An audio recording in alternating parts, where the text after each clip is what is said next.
6월 12일 수요일 아침 묵상 사도행전 19장 21절에서 41절 에베소에서 일어난 소동이라는 제목을 가지고 말씀을 살펴보도록 하겠습니다.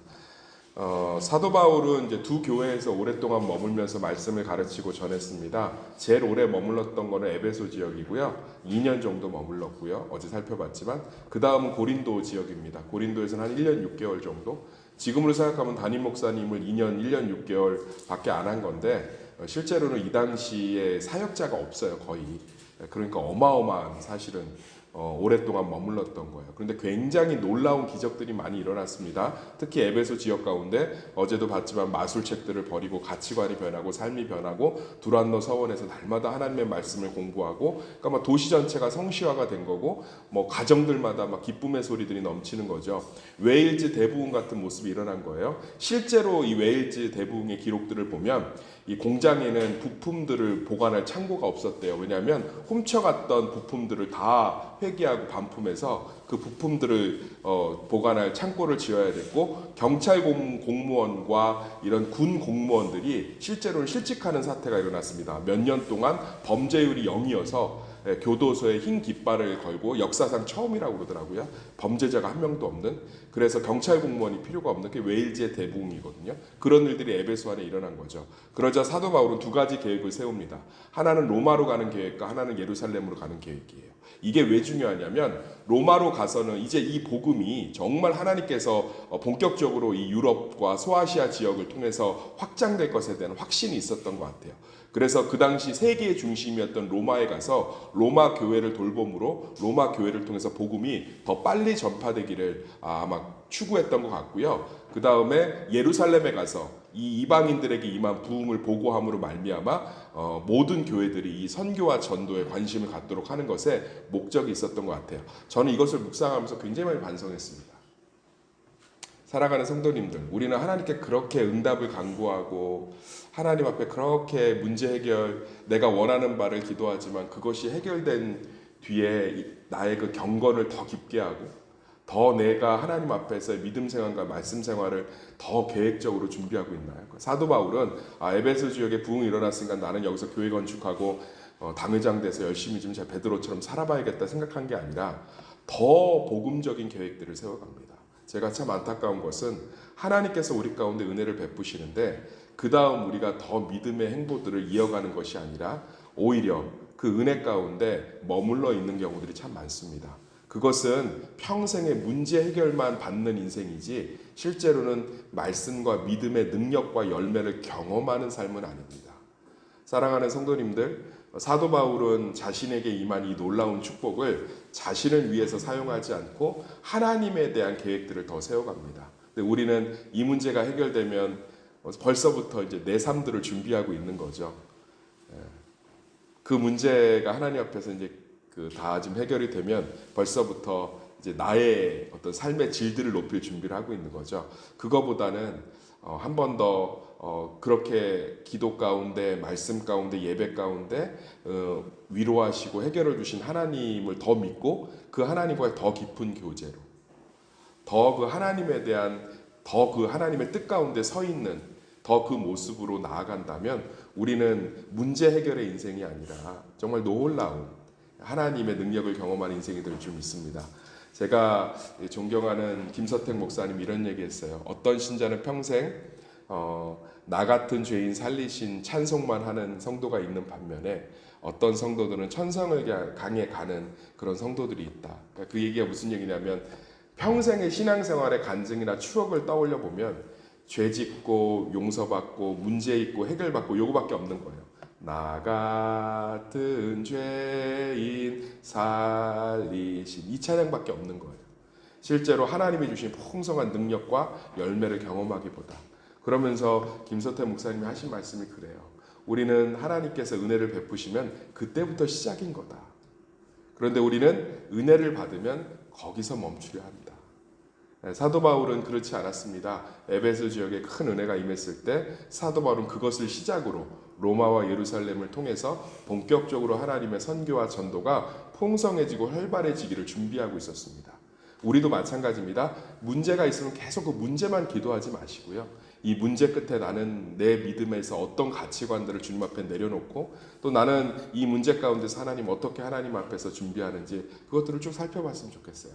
제가 호경식 형이라고 지금도 검색하니까 굉장히 그 비전대로 돼 있더라고요. 제가 그 형을 잊을 수가 없어요. 그 형이 저한테 이제 저희 팀장님이셨는데 청년 때 저를 가르친 그 형님이 그런 얘기를 했어요. 그 팀장님께서 자기는 평생에 10의 9조를 드리고 10의 1조로 사는 비전이 있다. 그래서 정말 많은 하나님께서 물질의 축복을 주시면 10의 9조를 드리고 살 수 있잖아요. 그래서 그 10의 9조로 정말 많은 사람들이 예수를 믿고 대학교 1, 2학년 때 그런 비전들을 가지고 기도하고 그런 꿈들을 꾸는 걸 보면서 정말 굉장히 도전받았어요. 제가 본 교회 사람들은 자기 문제 해결에 근근했는데 그 형님은 자기 문제를 하나님께 내려놓고 하나님의 계획들에 대한 것들을 기도하고 꿈꾸는 것들을 보게 되면서 근데 정말 제가 이렇게 검색을 해보니까 정말 그 비전대로 되어 있더라고요. 정말 놀랐어요. 사랑하는 성도님들, 제가 정말 간절히 바라는 것은 우리는 하나님의 뜻과 하나님의 비전에 동참하는 것에 우리의 기도와 에너지를 좀 쏟아봤으면 좋겠습니다. 주님의 멍에가 훨씬 더 가벼운 줄 믿습니다. 그 멍에를 메고 주께서 십자가에서 내 멍에를 메게 하는 그 놀라운 복음의 자유를 경험하시기를 예수의 이름으로 축원합니다. 정말 우리 안에 그러한 놀라운 일들이 있었으면 좋겠어요. 그냥 다른 종교들과 별반 차이 없이 그저 정한수를 떠놓고 내 가정, 내 거, 내 소원, 내 문제가 아니라 그것은 하나님 손에 맡겨드리고 정말 하나님을 향한 하나님을 위한 하나님의 것들을 기도하고 정말 그 안에서 그분을 바라본다면 주님께서는 기꺼이 우리의 죄를 지신 그 사랑으로 우리의 멍에를 메어주실 줄 믿습니다. 사도 바울은 에베소의 부흥을 경험했지만 거기 머물러 있지 않았습니다. 즉시 떠나서 복음의 더 확장과 복음이 더 체계화되는 것에 삶의 모든 것을 쏟기 시작했습니다. 그런데 반대의 무리들이 나옵니다. 그것은 24절 읽어볼까? 24절 시작. 즉 데메드리오라 하는 어떤 은장색이 은으로 아데미 신장 모형을 만들어 직공들에게 적지 않은 벌이를 하게 하더니 27절 읽겠습니다. 시작. 우리의 이 영업이 천하여질 위험이 있을 뿐 아니라 큰 여신 아데미의 신전도 무시당하게 되고 온 아시아와 천하가 위하는 그의 위엄도 떨어질까 하노라. 그러니까는 사도 바울처럼 자신의 유익을 구하지 않고 하나님의 은혜의 기반 위에 머물러 있는 것이 아니라 더 하나님을 향한 마음들을 쏟는, 그래서 정말 상상할 수 없는 축복, 천부의 의지 없어서의 찬양만 하는 인생이 아니라 정말 천성을 향해 나아가는 성도들의 찬양이 넘치는 그런 삶을 살고 있는 반면에 이 데메드리오는 아마 이게 아데미 신전에 관련된 여러 가지 물건들을 팔아서 수익을 많이 누렸던 것 같아요. 우상에게 바쳐지는. 그런데 그것들이 이제 에베소 지역에 2년 동안 바울이 사역하면서 사람들이 예수를 많이 믿으니까 이제 우상 숭배를 하지 않겠죠. 그러니까 이제 이 사람들이 소동을 일으켜서 이 기독교인들과 사도 바울의 그 무리들을 쫓아내려고 했던 것 같아요. 다 사도행전이 이것을 통해서 기록하고 있는 것은 뭐냐면, 사랑하는 성도님들, 복음에 방해가 되고 우리가 신앙생활하는데 걸림돌이 되는 우리의 내면이나 또는 타인의 모든 문제들의 근원은 자기 이익이 관련돼 있습니다. 제가 목회를 하면서 성도들이 생각보다 순수하게 교회와 목사를 대하지 않아요. 목회자들도 마찬가지입니다. 순수하게 교회와 성도들을 대하지 않습니다. 생각보다 그 안에 자기 이익들이 굉장히 많이 있습니다. 자기의 친분, 자기의 돈, 자기의 명예, 자기의 인기, 자기의 안정, 이런 것들이 위협을 받으면 그것을 예수라는 이름으로, 심지어 말씀이라는 명분으로 굉장히 포장하기를 좋아하는 것이 우리 인간의 죄성인 것 같습니다. 이 소요도 마찬가지예요. 겉으로는 어떤 이들이 아데미 신전과 에베소의 문화들을 짓밟았다는 이유로 소동이 2시간이나 일어나는 굉장히 위험스러운 상황이었지만 로마 정부가 알았다면 에베소 지역 전체를 아마 초토화했을 거예요. 로마는 반란에 대해서 아주 참혹하게 짓밟았거든요. 그런데 그들이 2시간 동안 광장에 모여서 소리 질러도 사실은 그 이면은 성경은 분명하게 밝히고 있습니다. 이익 문제입니다. 남편이나 자녀들이 왜 교회를 다니지 않냐고요? 믿음이 없어서가 아니라 그들 안에 이익 문제가 걸려있기 때문에 그렇습니다. 자존심을 꺾지 못하는 거고요. 누구든 하나님의 복음과 자연 만물 앞에서 변명할 수 없는 줄 믿습니다. 그런데 자기 자존심을 꺾기가 싫은 거고요. 자기의 유익이 싫은 거예요. 교회 내에서 하나님의 뜻들을 이뤄가는데 반대하는 사람이 있다면 대부분 그 이면에는 자기의 명예를 잃거나 자기의 힘을 잃거나 자기의 무언가 유익에 침해를 당하기 때문에 그래요. 그러니까 너무 겉모습만 보고 실망하고 낙심하고 때로는 아파하지 말라는 거예요. 이면은 다 자기 유익이 있다는 거예요. 성경이. 그것들을 인정하고 고백할 때 저도 마찬가지죠. 부끄러운 고백을 주일 오후 예배 때 하지 않았습니까? 제가 겉으로는 굉장히 뭔가 이렇게 주도적이고 그것들을 해내야 된다고 얘기하는 것 같지만 실제로는 제가 그것이 하나님을 위한 것이 아니라 제 유익과 어떤 선교에 대한 불안과 두려움 그런 것들 때문에 더 강직하게 그런 부분들을 제가 고수하려고 했던 그런 부끄러움들을 고백하지 않았습니까?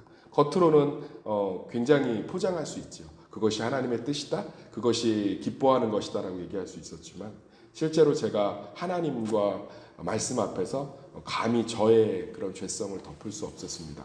그래서 공동체 앞에서 공개를 하고 사과하지 않았습니까? 그날 밤에 정말 많은 분들이 위로해 주시고 함께 하겠다고 정말 이렇게 격려해 주셨어요. 정말 이번 선교에 함께 하겠다. 이번 선교를 정말 기도로 목사님 곁에서 함께 이것들을 하겠다. 그것이 성령의 놀라운 일이지요. 나의 유익을 구하지 않고 하나님의 유익을 구하고 나의 체면을 구하지 않고 하나님 앞에 정직하게 나의 연약함을 공개했을 때 그것이 나의 이름과 낮아짐이 아니라 그리스도를 높이는 일이 되고 오히려 그것이 하나님의 교회를 더 굳건히 세우는 일이 되는 줄 믿습니다. 사랑하는 성도님들, 자기의 유익을 군치 않고 에베소에 엄청난 부흥이 일어나서 이제는 당회장으로 한 달에 몇백씩 받으면서 편안하게 살 수 있는 사도 바울이 그것을 포기하고 예루살렘과 로마로 다니면서 그리스도의 복음과 사랑을 전하기로 결심했을 때 그를 통해서 하나님은 놀라운 일을 하셨지만 결국은 자기의 이익을 침해당했다는 이유로 소동을 일으킨 데메드리오는 결국은 하나님의 생명책에 기록되지 못하고 사도행전의 가슴 아픈 사건의 주인공이 되게 됩니다. 우리는 어떤 이름으로 기억되기를 원하십니까? 사랑하는 성도님들, 실제로는 다 자기 유익이지요. 우리는 하나님께 많은 걸 물어봐요. 하나님 왜 응답 주지 않으십니까? 하나님 왜 돕지 않으십니까? 주님이 묻고 계신 거예요. 네 유익을 구하고 있지 않니? 실제로. 그것이 나의 유익이고 사람은 하나님을 영광스럽게 하고 높이기 위해 창조된 줄 믿습니다. 우리가 하나님 앞에서 진솔해야 될 줄 믿습니다. 저도 목회를 하면서 제 유익을 하나님의 뜻으로 포장하기 정말 좋습니다. 그렇지만 정말 그것들이 하나님을 두려워한다면 하나님의 살아계심을 믿는다면 그것은 결코 쉬운 문제가 아닌 줄 믿습니다.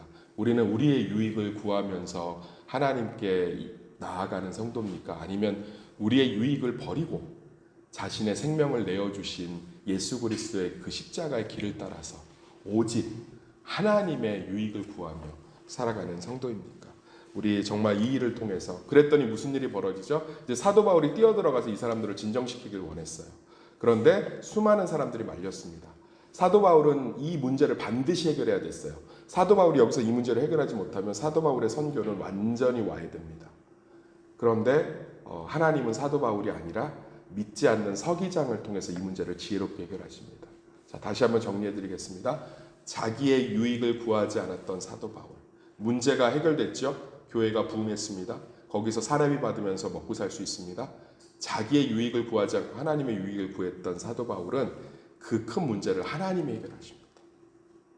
사도 바울은 뛰어들어가지 못하게 다 막았잖아요. 아주 상징적인 거예요, 하나님. 그렇지만 자신의 유익을 다른 것으로 포장해서 소요와 동요를 일으켰던 사람들은 오히려 창피를 당하고 무시를 당하며 더 이 에베소 도시의 사람들에게 존경받지 못하는 길로 가게 됩니다. 십자가가 정답입니다. 나의 유익을 구하는 것이 진리가 아닙니다.